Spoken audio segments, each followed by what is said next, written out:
دکھ سے کہہ رہا ہوں، ہمارا تاجر جو ہے نا، گاہک کا فائدہ سوچ کے نہیں بیٹھتا کہ میں گاہک کو نفع پہنچاؤں، اپنا فائدہ سوچ کے بیٹھتا ہے کہ مجھے اس کو کیسے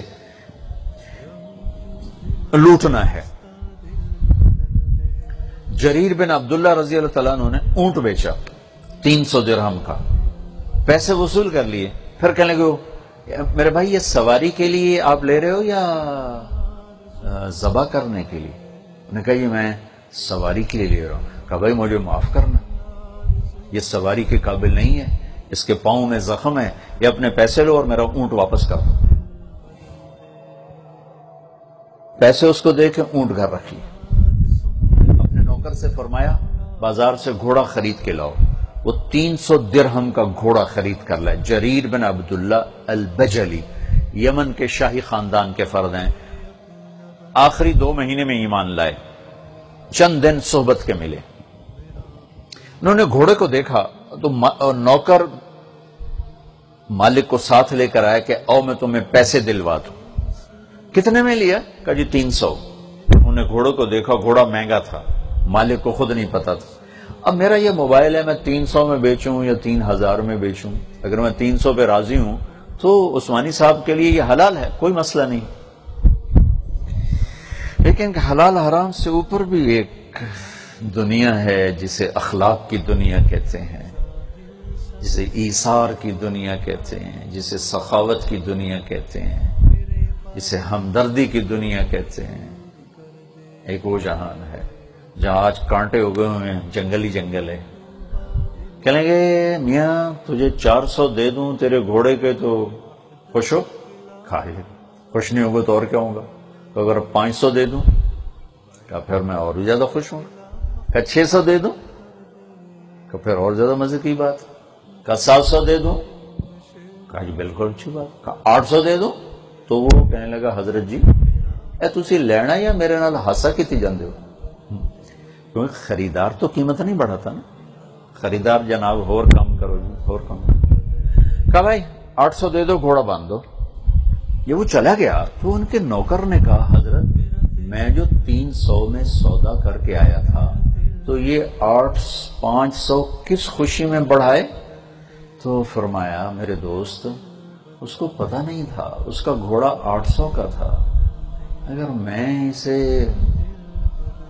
300 میں رکھ لیتا تو میں نے اللہ کے نبی سے وعدہ کیا تھا ہاتھوں میں ہاتھ دے کر جب تک زندہ رہوں گا مسلمانوں کی خیر خواہی چاہوں۔ 300 کی چیز 800 کی چیز 300 میں رکھنا یہ کوئی خیر خواہی نہ تھی، یہ دھوکہ تھا، اس لیے میں نے 500 پر دے دیے۔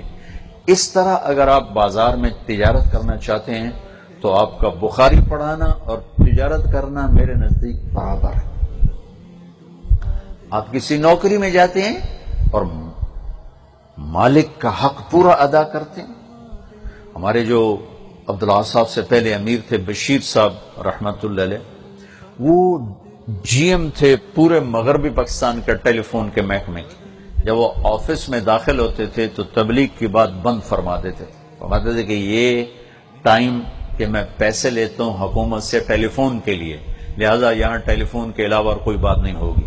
تو جو ان کا ڈیوٹی ٹائم تھا 8 گھنٹے 6 گھنٹے 5 گھنٹے، اس میں کوئی تبلیغ کی بات نہیں سوائے اپنی ذمہ داری۔ جو ہی دفتر کی دہلیز سے باہر نکلتے کہ بس بھائی دفتر کا ٹائم ختم، اب کوئی فون کی بات نہیں ہوگی، اب صرف تبلیغ کی بات ہوگی۔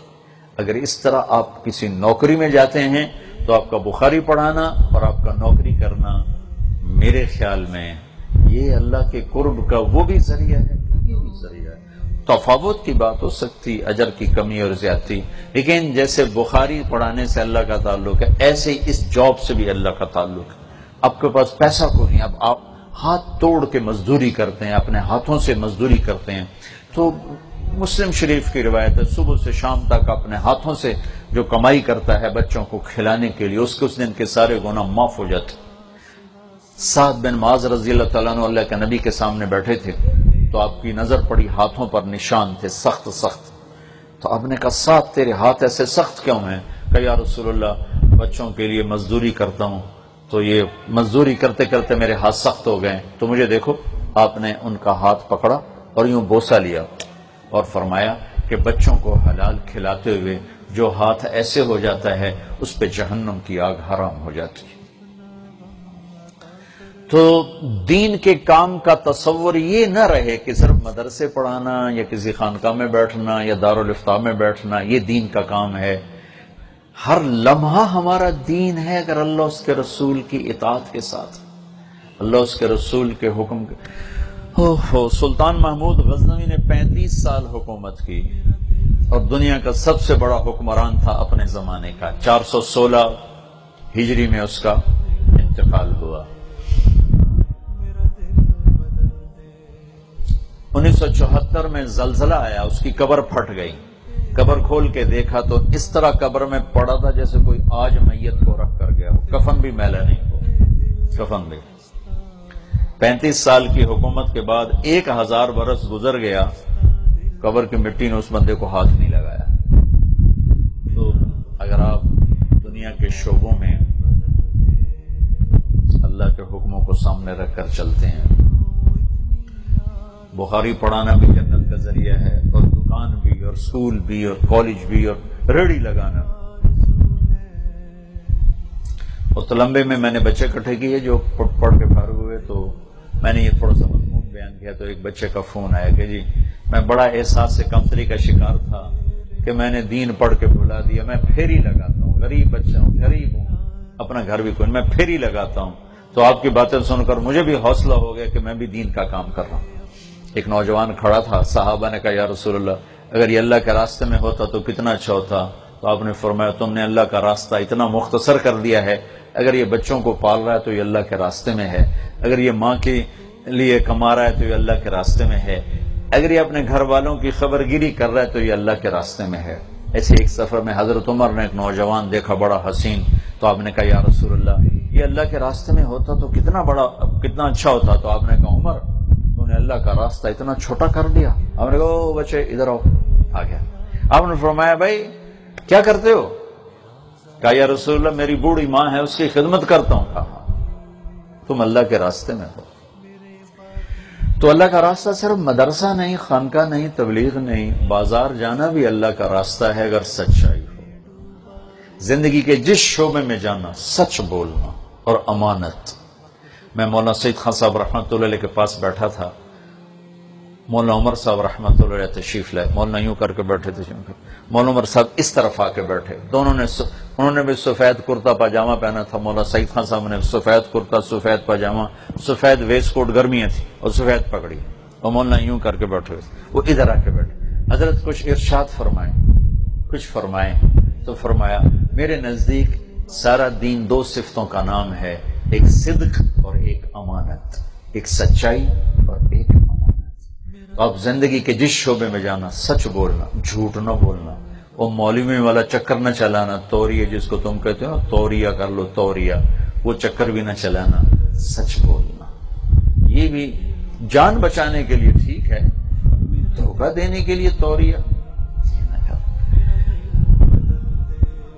اکبر کے زمانے میں ایک مفتی تھے، 5 انگلیاں برابر نہیں ہوتی، جب اللہ نے مال بہت دیا تھا، جب 11 مہینے پورے ہو جاتے اور 12واں شروع ہوتا تو سارا مال بیوی کو ہدیہ کر دیتے۔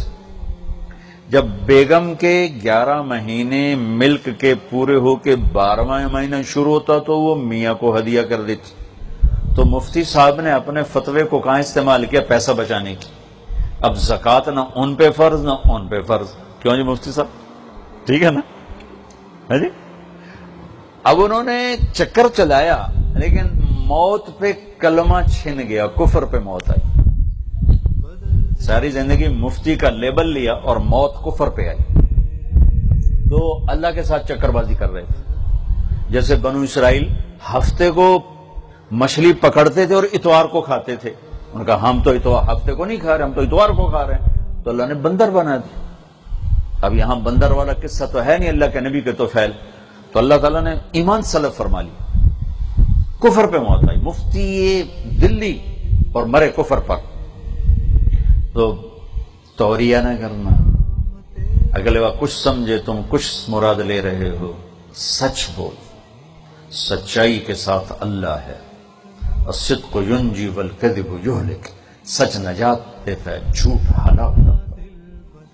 اور اس زبان کے بول کو ساری زندگی میٹھا رکھنا، جب کبھی کڑوا ہو جائے تو اللہ سے بھی معافی مانگنا، جس کے ساتھ کر بیٹھو اس سے بھی معافی مانگنا، چونکہ انسان ایک حال میں ہمیشہ نہیں رہتا، کبھی اوپر کبھی نیچے، کبھی گرم کبھی نرم، تو جب کبھی ہو جائے شدت سختی، معافی مانگنا، معافی مانگنا۔